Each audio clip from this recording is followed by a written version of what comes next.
आज के समय में यूट्यूब सिर्फ एक शौक नहीं बल्कि एक बड़ा इनकम सोर्स बन चुका है। आज लाखों लोग यूट्यूब से पैसा कमा रहे हैं, लेकिन सच ये है कि 90% यूट्यूब क्रिएटर को इनकम टैक्स और जीएसटी रूल्स का पता ही नहीं है। अगर आप भी यूट्यूब से अर्निंग कर रहे हैं या आप कंटेंट क्रिएटर हैं तो ये वीडियो आपके लिए बहुत ज़रूरी है। इस वीडियो में हम यूट्यूब इनकम पर जीएसटी और इनकम टैक्स के सभी इंपॉर्टेंट रूल्स को सिंपल लैंग्वेज में समझेंगे ताकि आपको टैक्स कंप्लायंस में कोई कंफ्यूजन ना रहे। यूट्यूबर्स मेनली 4 तरह से इनकम जनरेट करते हैं। पहला तो जो वीडियो होते हैं उनमें ऐड लगा के, उसमें क्या होता है कि गूगल एडसेंस ना अपना कमीशन काट के इनको इनका रेवेन्यू शेयर दे देता है। दूसरा होता है कि वीडियो में किसी ब्रांड के साथ कोलैबोरेशन करके या ब्रांड को स्पॉन्सर करके ये पैसा कमाते हैं। तीसरा क्या होता है, एफिलिएट मार्केटिंग के थ्रू। एफिलिएट मार्केटिंग में क्या होता है, किसी प्रोडक्ट का लिंक है ना ये वीडियो के डिस्क्रिप्शन में डाल देते हैं। जैसे अमेजन की एफिलिएट मार्केटिंग होती है, फ्लिपकार्ट की एफिलिएट मार्केटिंग, उनका जो प्रोडक्ट था उनका लिंक है ना वीडियो डिस्क्रिप्शन में डाल देते हैं, जिससे क्या होता है कि जो उनके लिंक के थ्रू प्रोडक्ट परचेज करता है तो उनको अमेजन या फ्लिपकार्ट कमीशन देता है। चौथा तरीका होता है कि ये अपने पेड कोर्सेज बेस के या पेड कम्युनिटीज के थ्रू कमाते हैं। जीएसटी लगेगा या नहीं लगेगा, सबसे पहले अपने को ये देखना होगा कि यूट्यूबर का किस एंटिटी के साथ कॉन्ट्रैक्ट है और वो एंटिटी इंडियन एंटिटी या फॉरेन एंटिटी। यदि वो फॉरेन एंटिटी है तो यूट्यूबर को एक एलयूटी फाइल करनी होती है, उसके बाद में कोई जीएसटी नहीं देने की जरूरत नहीं है। लेकिन यदि इंडियन एंटिटी के साथ कॉन्ट्रैक्ट होता है तो यूट्यूबर को जो सर्विस या कमीशन जो भी है उस पर 18% जीएसटी देने हैं। जैसे यूट्यूबर को एडसेंस से कोई इनकम जनरेट हुई तो उस केस में नॉर्मली यूट्यूबर को कोई भी जीएसटी देनी नहीं होती, क्योंकि गूगल एडसेंस क्या करता है कि फॉरेन एंटिटी के थ्रू ही इंडिया में कॉन्टेक्ट करता है किसी भी यूट्यूबर से। लेकिन ध्यान रहे, आपको ये देखना है कि इंडियन एंटिटी के थ्रू तो नहीं कॉन्टेक्ट किया। यदि इंडियन एंटिटी के थ्रू कॉन्टेक्ट कर लिया तो आपको 18% जीएसटी देनी होगी। ऐसे ही यदि एफिलिएट मार्केटिंग या ब्रांड प्रमोशन से कोई इनकम हुई है तो यदि इंडियन एंटिटी के साथ कॉन्टेक्ट हुआ है तो यूट्यूबर को 18% जीएसटी देनी है जितनी इनको रिसिप्ट होगी। और यदि फॉरेन एंटिटी से कोई इनकम हुई है तो एलयूटी फाइल करनी है और कोई भी जीएसटी नहीं देनी है।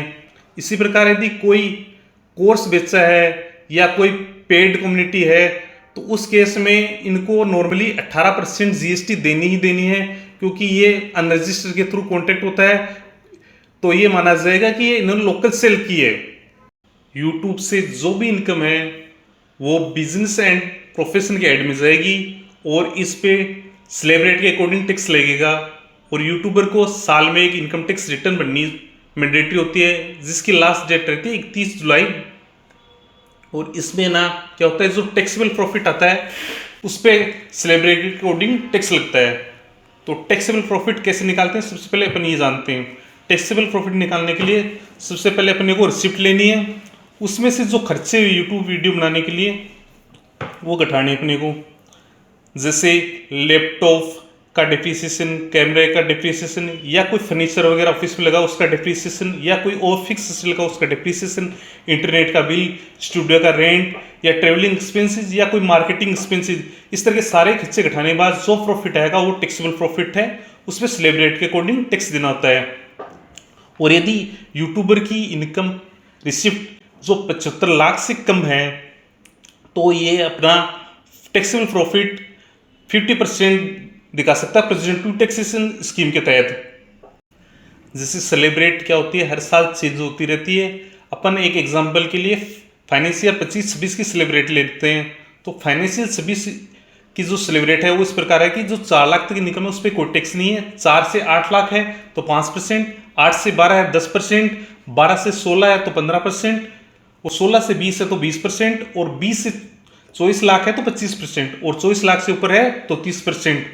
लेकिन यदि इस किसी भी यूट्यूबर की इनकम 12 लाख तक है तो उसको 87 के तहत रिबेट मिल जाएगी, उस पर कोई टैक्स नहीं देना होगा। इसके अलावा यदि यूट्यूबर का टैक्स लायबिलिटी 10,000 से ज़्यादा है तो इसको एडवांस टैक्स जमा कराना होता है। इसकी 4 इंस्टॉलमेंट होती हैं। 15 जून तक जितना टैक्स बनता है उसका 15%, और 15 सितंबर तक जितना टैक्स बनता है उसका 45%। इसी प्रकार 15 दिसंबर तक 74% टैक्स जमा कराना होता है, और 15 मार्च तक पूरा का पूरा टैक्स जमा कराना होता है।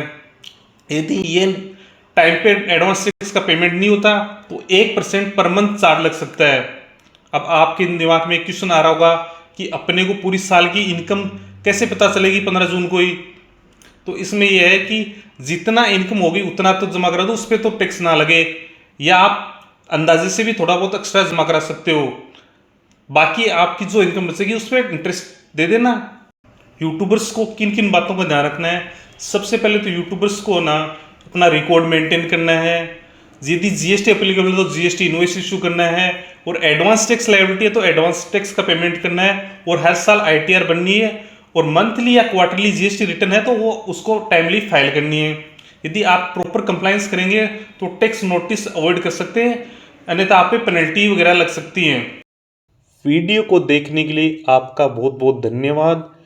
वीडियो को लाइक करें, वीडियो को शेयर करें और चैनल को सब्सक्राइब करें, और जाते जाते बेल आइकन को ज़रूर दबा दें जिससे आपको आने वाली वीडियो का नोटिफिकेशन मिलता रहे। धन्यवाद।